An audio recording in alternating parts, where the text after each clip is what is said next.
កូនតូចក៏ឈឺកូនធំក៏រលរឿងហើយនេះពាក់កណ្ដាលយប់ហើយអ្នកម៉ាក់ក្រោកជូតដៃជូតជើងកូនហើយកូនតូចកំពុងតែឈឺកូនធំនឹងភ្ញាក់មករលរឿងយំប៉ុន្តែម៉ាក់លួងកូនទៅថាកូនអើយទៅយកទឹកឲ្យម៉ាក់មកកៅមកកូនបងហ្នឹងក៏គាត់តើងើបទៅយកទឹកទៅហើយអ្នកម៉ាក់គាត់កំពុងតែជូតដៃជូតជើងឲ្យកូនបើដែលគាត់កំពុងតែក្តៅខ្លួនហ្នឹងហើយបងប្អូនជាស្វាមីណាបាទឃើញវីដេអូមួយនេះគួរតែអាណិតកម្មប្រពន្ធនេះអាចថាស្វាមីគាត់រវល់ធ្វើការនៅឯខេត្តឬក៏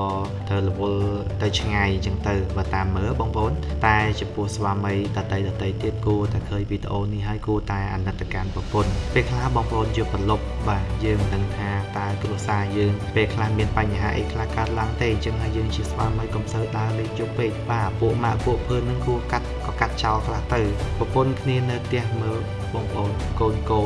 នតូចក៏ឈឺកូនធំក៏រលរឿងអញ្ចឹងហើយឲ្យគ្នាមើលតែឯងហើយបើយើងជាស្វាមីទាំងគេតែយើងទៅធ្វើរឿងអញ្ចឹងវាមិនស័ក្តិសមទេអញ្ចឹងហើយវីដេអូមួយនេះadminជឿជាក់ថា